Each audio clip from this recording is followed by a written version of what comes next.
নমস্কার। রাঙামাটি তীরন্দাজের আজকের পর্বের রিভিউতে আমরা যেটা দেখতে পাচ্ছি, বৃন্দা তো একদম কাউন্টিং শুরু করে দিয়েছে যে 10, 9 একদম 1 অব দি কাউন্ট হওয়া মাত্রই ও সবার আগে মৌসুমীকে জ্বালিয়ে দেবে। সবাই তো ভয় পেয়ে আছে, নিজেদের খোলার চেষ্টা করছে। সে কি আর পারে? কিছুতেই পারছে না। যেই 1 কাউন্ট করে সুইচটা দিতে যাবে অমনি একদম রাঙার মা জানলা থেকে এসে একদম সুইচ বোর্ডে তীর মেরে দেয়, আর যার জন্য সুইচ বোর্ডের পুরো কানেকশনটাই কাট অফ হয়ে যায়। বৃন্দা তো খুব রেগে যায়, কি বাবা তীর মারলোকে পুরো ইয়ে হয়ে গেল, আর কোনো কানেকশন পাচ্ছে না বোর্ড। ঠিক আছে, কোনো অসুবিধা নেই। গুন্ডাদেরকে বলছে, এই তোমরা দেখো বাইরে কে আছে দেখো, আমি রিমোটটা নিয়ে আসি বলে রিমোট আনতে চলে যায়। যেই রিমোট আনতে ভেতরে যায় সেই টগরমণি ঢুকে পড়ে ভেতরে তীর নিয়ে। রাঙারা সবাই দেখছে যে টগরমণি মানে ওর মা এসেছে, বলে মা এদিকে আয়, আমাকে আগে খোল। এ বলে ওর মা এসে ফটাফট রাঙাকে খুলে দেয়। আর যেই রাঙাকে খুলে দেয়, রাঙা ফটাফট গিয়ে ওদিকে তার মেয়েকে খুলে দেয়। এবার সব চেন সিস্টেমে চলছে। মেয়ে চোখ খুলতে চলে গেছে ওর বাবাকে, তো এরপরে ওর বাবার ছাড়া পেলে বাবা খুলতে গেছে তখন ওর ইয়েকে মৌসুমীকে। এরপরে এক এক করে ওর মা মানে সবাইকে এক এক করে খুলে দেয়। তবে তার আগেই বৃন্দা চলে আসে, এসে দেখছে যে কি ব্যাপার, কি হচ্ছে এখানে এইসব। আমার কাছে রিমোট আছে, এই যে এই রিমোটের একটা বাটন টিপলেই না সবার অবস্থা খারাপ, সবার গেম কিন্তু খতম।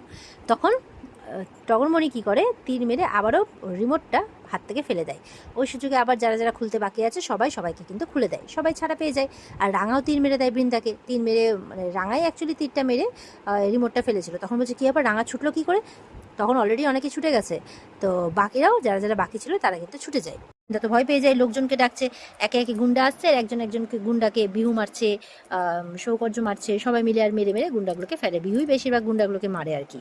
টগরমণি যখন গুন্ডাগুলো বন্দুক তাক করছে, তীর মেরে মেরে টগরমণি আর রাঙা তীর মেরে মেরে ওরা তাদের বন্দুকগুলো ফেলে দিচ্ছে। কিন্তু টগরমণিকে একটা টাইমে কিন্তু বৃন্দা ধাক্কা দিয়ে দেয়, সে গিয়ে পড়ে আর তার একটু চোট লাগে। তখন রাঙা সেই তীর ধনুকটা হাতে নিয়ে রাঙাই কিন্তু সবাইকে মারতে থাকে। এবার বৃন্দার তো মাথায় হাত, এসব কি হচ্ছে, ওর তো পুরো প্ল্যান একবারে আবার বানচাল হয়ে গেল। এবার পুরো প্ল্যান বানচাল, মানে ওকে তো আর কেউ ছেড়ে কথা বলবে না। পাঞ্চালি আর অঙ্কুর বাকি আছে, ওদের দড়িটা তখন ফট করে খুলে দেয়, ওরাও ছাড়া পেয়ে যায়। বৃন্দা তো বলতে আছে রিমোটটা একবার পেতে দে শুধু, আর ব্যাস। ও নিতে গেছে চুপ করে, রিমোটটা দেখতে পেয়ে গেছে কোথায় পড়ে আছে, আর রাঙা ফট করে নিয়ে নিয়েছে। রাঙা বলছে এই রিমোটটা তোর চাই, তাই তো? এবার সারা জীবন তোকে গড়াদের ওপারেই থাকতে হবে, তোর আর কোনো ক্ষমা নাই। বিহু বলছে যে ইচ্ছে তো করছে, যেভাবে তুমি আমাদেরকে মারতে চেয়েছিলে সেভাবেই তোমাকে একদম মারি। তখন বলছে না না বিহু, আমি তোমাকে ছোট থেকে বড় করেছি, একদম না, কোনো কৃতজ্ঞতা বোধ নেই নাকি তোমার? আমি তোমার বড় জেম্মা হই, তাই বলছে। তখন রাঙার শাশুড়ি মা বলছে কৃতজ্ঞতা বোধ আর তোমার? একলব্য বলছে তোমার যদি কৃতজ্ঞতা বোধ থাকতো বড় বৌদি, তাহলে তুমি মায়ের মা বাবার পা ধরে ক্ষমা চাইতে, পায়ে পড়ে যেতে, এরকম আর কোনো কাজ করতে না তুমি। পাঞ্চালিরাও বলছে গড়াদের পেছনেই তোমার জায়গা। তো বৃন্দা ভয় পেয়ে গেছে, কি করবে কিছু বুঝে পাচ্ছে না।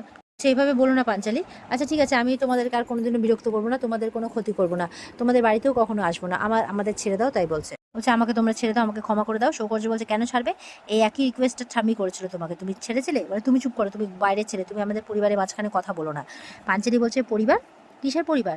আমরা তোমার পরিবার বুঝি।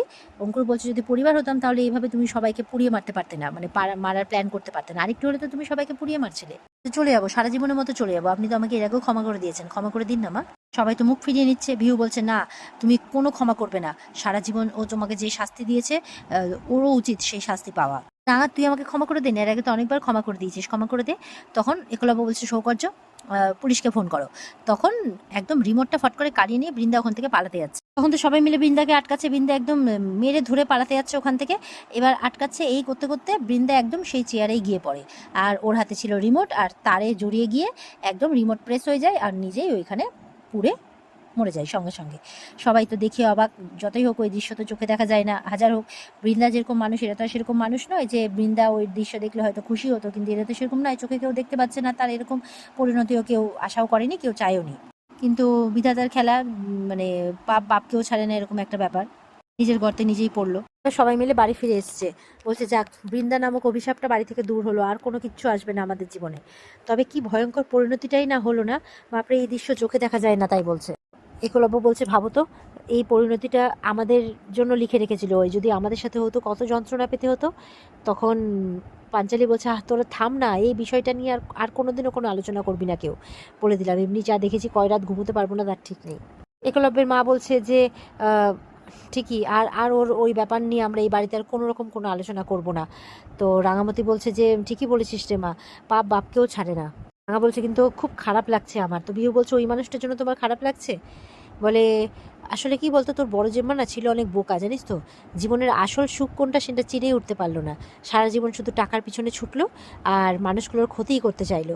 যদি ভালোভাবে থাকতো তাহলে কতই না সুখে থাকতে পারতো। কারণ আমাদের ফ্যামিলি তো বারবার করে মানুষকে আপন করে নেয়, আপন করার সুযোগও দেয়, তাকেও দেওয়া হয়েছিল, কিন্তু সে সেটার মর্যাদা রাখতে পারলো না। বলছে কি পরিণতিটাই না তার হলো, চোখের সামনে এইভাবে শেষ হয়ে গেল। উফ, সত্যি। যাই হোক, তবে যাই হোক, আর এই সমস্ত আলোচনা চাই না। এবার আমাদের পরিবারটাতে শুধু শান্তিই থাক, আর মানে সুখ শান্তিতে ভরে উঠুক। আর এইসব ভাবনা চিন্তা আলোচনা সব কিছু বের করতে হবে মাথা থেকে। আমরা সবাইকে নিয়ে এবার সুখে শান্তিতে ঘর করব। যে বলছে, বিহু তারও একটা শিক্ষা হলো তো তোর, এরপর থেকে না জেনে শুনে কোনো মানুষকে বিশ্বাস করবি না। তো রাঙার শাশুড়িও বলছে, না না, আমাদের বিহু আর এরকম করবে না। রাঙা বলছে, জোনাল খেলেছিস, এবার ন্যাশনাল খেলতে হবে, অলিম্পিক খেলতে হবে, আর তোর ডায়েট ট্রেনিং সব কিছু এবার আমি দেখবো। তো এবার বিহু বলছে, হ্যাঁ আমি সবই করবো, তার আগে একটা কথা ছিল তোমার সাথে। বলে, কি কথা বল। ও একটু ইতস্তত বোধ করছে, লজ্জা পাচ্ছে। বলছে যে শোক অর্জর বাবা মাকে এবার একটু বাড়িতে ডাকলে হতো না। তো পাঞ্জালি বলছে, দেখ দেখ আমাদের মেয়ে কত ম্যাচিওর হয়ে গেছে। বলে, না না সেটা নয়, আসলে বুঝতে পারছো। অঙ্কুর বলছে, হ্যাঁ হ্যাঁ ঠিক তো, কারণ শৌকর্য অনেকদিন ধরে আমাদের বাড়িতে আসছে, এবার ওর মা বাবার সাথে আমাদের আলাপ হওয়া দরকার। এই কথাবার্তা হচ্ছে, তখন দেখা যাচ্ছে ওখানে মৌসুমি আসে। রাঙা বলছে, আয় মৌসুমি, তুই খুশি তো? বলছে, আপনার মতো মানুষকে পরিবার ফিরে পেয়েছে, আর এই পরিবারে আপনি আবার ফিরতে পেরেছেন, বিহুর সব কিছু ঠিকঠাক আছে, তো আর কি চাই, এটাই তো সব থেকে বড় খুশির খবর। তাই বলছে। তো বলছে যে, মা কোথায়? বলে, আপনার মাকে তো আপনি চেনেনই, উনি কাজের মানুষ, এখানে কাজ পড়েছিল তাই এসেছিলেন, আবার ওনার তো আরও কাজ আছে তাই উনি চলেও গেছেন। তো এবার আমার যাওয়ার পালা, আপনারা সবাই ভালো থাকবেন। তবে বাইরে আমি সিসিটিভি লাগাতে বলে দিয়েছি, আশা করি বৃন্দাবাসীর পর আর কেউ কোনো ক্ষতি করবে না। তো এবার আমাকে যেতে হবে, ভালো থাকবেন আপনারা। তো ওকেও সবাই বলছে যে, তুই ভালো থাকিস। রাঙা বলছে, আমাদের ভুলে যাবি না কিন্তু, মাঝে মধ্যে আসবি। বলে, হ্যাঁ হ্যাঁ আপনাদের ভুলতে পারি, আমি সময় সুযোগ পেলে ঠিক আসবো। এই বলে মৌসুমি মন খারাপ করে চলে যায়, যাওয়ার সময় ঘর বাড়ি সবাইকে দেখছে, দিয়ে চলে যায়। এবার বিহু ঘরে রাঙামতির ঘরের গেছে, প্ল্যান করছে। তো ওখানে পাঞ্চালি আর রাঙামতির শাশুড়ি এসছে। তো এসে বলছে, কি ব্যাপার, কি কি ভাবছিস তুই? বলে, ভাবছি যে মা বাবার এই ঘরটাকে সুন্দর করে সাজিয়ে দেবো, তাদের আবার রিম্যারেজ দেবো। মানে তো এটা শুনে তো মানে খুব খুশি হয়ে গেছে সবাই।